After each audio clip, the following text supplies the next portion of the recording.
ओम नमः भगवते वासुदेवाय। जय श्रीकृष्ण। राधे राधे।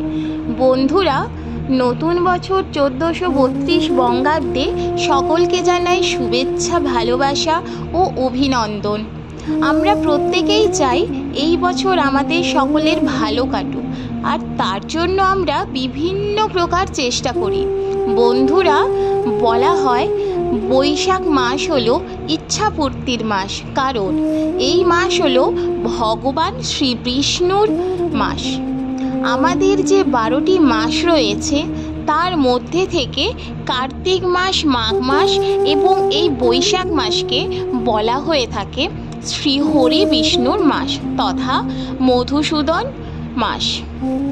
এই তিনটি মধুসূদন মাসের মধ্যে থেকে শাস্ত্রে এই বৈশাখ মাসকে মূলত বলা হয়েছে ইচ্ছাপূর্তির মাস।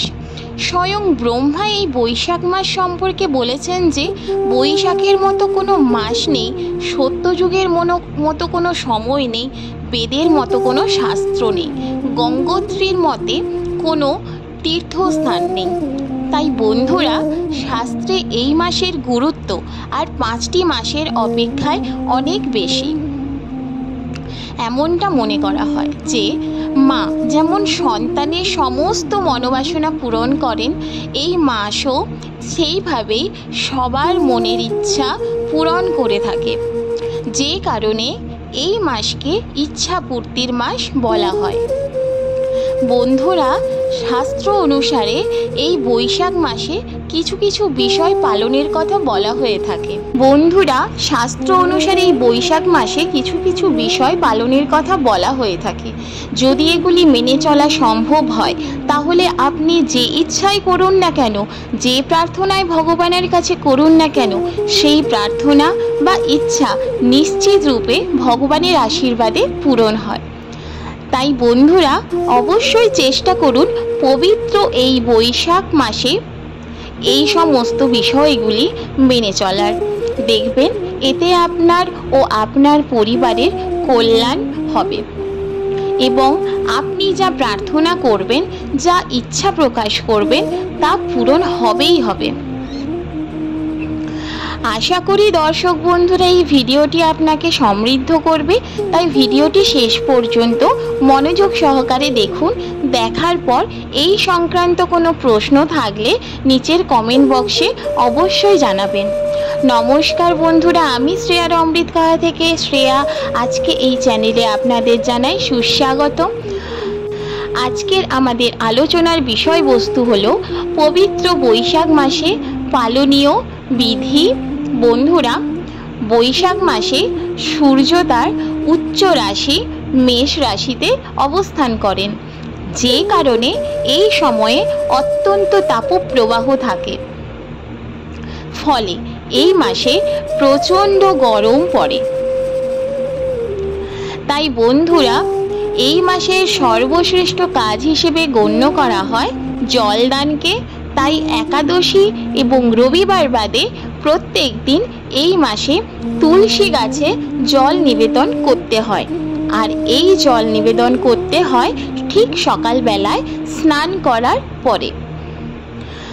তবে ভেজা কাপড়ে কখনোই নয়, পরিষ্কার বস্ত্র পরিধান করে তবেই তুলসী গাছে জল নিবেদন করতে হয় এবং জল নিবেদনের সময় এই কথাটি বলতে হয়, তুলসী তুলসী নারায়ণ তুমি তুলসী বৃন্দাবন, তোমার শিরের হালি জল অন্তিম কালে দিও স্থল। এই 3 বার কথাটি বলে তবেই তুলসী গাছে পবিত্র বৈশাখ মাসে জল নিবেদন করা হয়। বন্ধুরা, এই মাসে যেহেতু প্রচণ্ড গরম পড়ে, তাই এই মাসে তুলসী গাছের প্রতি আমাদের বিশেষ যত্ন নেওয়া প্রয়োজন। তুলসী গাছ এই মাসে যাতে কোনো অবস্থায় শুকিয়ে না যায় সেই বিষয়টি অবশ্যই খেয়াল রাখতে হবে। এবং একটি বিষয় মনে রাখবেন যে যখনই আপনি কোনো কাজের জন্য তুলসী পাতা তুলবেন তখন 3 বার হাততালি দিয়ে এই কথাটি বলে তুলসী পাতা তুলবেন, বলবেন ডালে কৃষ্ণ পাতায় হরি স্বরে বসু কৃষ্ণ তুলসী তুলি ওম সুভদ্রায় নমঃ। বন্ধুরা, পবিত্র এই বৈশাখ মাসে তুলসী তলায় প্রত্যেক দিন একটি করে পারলে প্রদীপ প্রজ্বলন করুন এবং তুলসী দেবীর উদ্দেশ্যে সামান্য হলুদ এবং সিঁদুর অর্পণ করুন। আর তুলসী তলায় বাতি জ্বালানোর সময় এই কথাটি মনে মনে বলুন, তুলসী তলায় দিচ্ছি বাতি, সাক্ষী থাকো ভগবতী, সাক্ষী থেকো দেবগণ, আর লক্ষ্মী নারায়ণ তুমি তুলসী বৃন্দাবন, অন্তিমকালে দিও স্থল, ওম নমঃ ভগবতে নমঃ। বন্ধুরা, শাস্ত্রমতে বৈশাখ মাসে তুলসী দেবীর কাছে এইভাবে যদি আপনি জল নিবেদন করার পর প্রার্থনা করেন এবং বাতি জ্বালান, তাহলে মনের সমস্ত ইচ্ছা পূর্তি হবে এবং সুখ শান্তি ফিরে পাবেন। এই মাসের সর্বশ্রেষ্ঠ কাজ হিসেবেই গণ্য করা হয়েছে জলদানকে।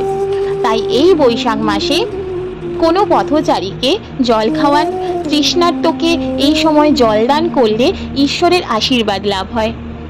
পশু পাখিকেও এই সময় জল খাওয়ান। প্রচণ্ড গরমে এই সময় নদী নালা শুকিয়ে যায়, তাই জলের অভাবে কষ্ট পায় বহু পশু পাখিরা।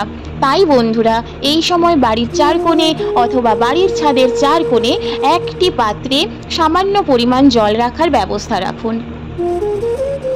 শাস্ত্র অনুসারে বৈশাখ মাসে আপনি যদি এইভাবে জলদান করেন, তাহলে 4 ধাম যাত্রা এবং রাজসূয় যজ্ঞ করার সমান পুণ্য ফল লাভ করা যায়। বন্ধুরা, বৈশাখ মাসে কোনোভাবেই জলের অপচয় করবেন না। এই মাসে জল নষ্ট করলে দেবদেবীরা অত্যন্ত রুষ্ট হন। তাই কোনো জায়গায় যদি জল পড়তে দেখেন, তাহলে অবিলম্বে তা বন্ধ করুন। বন্ধুরা, এই মাস যেহেতু ভগবান শ্রী হরি বিষ্ণুর মাস হিসেবে পরিচিত, তাই যদি সম্ভব হয় প্রত্যেহ এই মাসে ভগবান শ্রী বিষ্ণুর চরণে তুলসী পাতা নিবেদন করবেন এবং তার পূজা করুন। যদি প্রত্যেক দিন সম্ভব না হয়, তাহলে অন্তত একাদশী পূর্ণিমা এবং এই মাসের বৃহস্পতিবার দিন অবশ্যই এই কাজটি করার চেষ্টা করে থাকুন। দেখবেন এতে আপনার ও আপনার পরিবারের ওপর সদা শ্রী বিষ্ণুর আশীর্বাদ বর্ষিত হবে। বন্ধুরা, এই মাসে কখনোই কিন্তু বেলা পর্যন্ত ঘুমিয়ে থাকবেন না। সূর্যোদয়ের আগেই বিছানা ছাড়ুন এবং ঠান্ডা জলে স্নান ছেড়ে দিনের কাজ শুরু করুন। এই মাসে যদি বেলা পর্যন্ত বিছানায় শুয়ে থাকেন, তাহলে তা শরীর এবং স্বাস্থ্যর পক্ষে অত্যন্ত ক্ষতিকারক। তাই বন্ধুরা, এই মাসে অবশ্যই চেষ্টা করুন ব্রহ্ম মুহূর্তে ঘুম থেকে ওঠার। বন্ধুরা, এই মাসে জলদানের পাশাপাশি আপনি কোনো দুস্থ অসহায় গরিব মানুষকে ছাতা, পাখা, জুতো, চটি এই সমস্ত দান করতে পারেন। এই দান সামগ্রীও অত্যন্ত শুভ দান হিসেবে গণ্য করা হয়। তবে বন্ধুরা, এই সমস্ত বস্তুগুলি কখনোই কিন্তু শনিবার দিন ক্রয় করবেন না। কারণ বন্ধুরা, পবিত্র বৈশাখ মাস যে কোনো কাজের জন্য একটি অত্যন্ত শুভ মাস। এই মাসে বিবাহ, অন্নপ্রাশন, উপনয়ন, গৃহারম্ভ প্রভৃতি সমস্ত কাজের জন্য একটি উত্তম মাস। তাই বন্ধুরা, যদি কোনো শুভ কাজ আপনি সম্পন্ন করতে চান, তাহলে এই মাসের একটি শুভ দিন দেখে সম্পন্ন করুন। সব থেকে এই মাসের শুভ দিন হলো এই মাসের অক্ষয় তৃতীয়া। শাস্ত্রমতে এই দিন যে কোনো কাজ অত্যন্ত শুভ হিসেবে গণ্য করা হয়। এই বৈশাখ মাসে জমি বাড়ি ক্রয় করাও অত্যন্ত শুভ হিসেবে গণ্য। বন্ধুরা, বৈশাখ মাসে যেহেতু প্রচণ্ড গরম পড়ে থাকে, তাই তাপ ও প্রবাহ অত্যন্ত বেশি থাকে। তাই এই মাসে বেশি তেল ও মশলাদার খাবার এড়িয়ে চলার চেষ্টা করবেন। বরং এই মাসে বেশি করে ফলাহার করুন। বিশেষ করে এই মাসে যে ফলটি খেলে এবং ভগবানের উদ্দেশ্যে নিবেদন করলে শ্রী বিষ্ণু অত্যন্ত প্রসন্ন হন, সেই ফলটি হলো আম। বন্ধুরা, এই মাসে আম ভগবান শ্রী বিষ্ণুর উদ্দেশ্যে অবশ্যই নিবেদন করুন এবং এই ফলটি বেশি করে গ্রহণ করার চেষ্টা করুন। দেখবেন আপনি সুস্থ ও ভালো থাকবেন এবং ভগবানের কৃপাদৃষ্টি আপনার ওপর বর্ষণ হবে।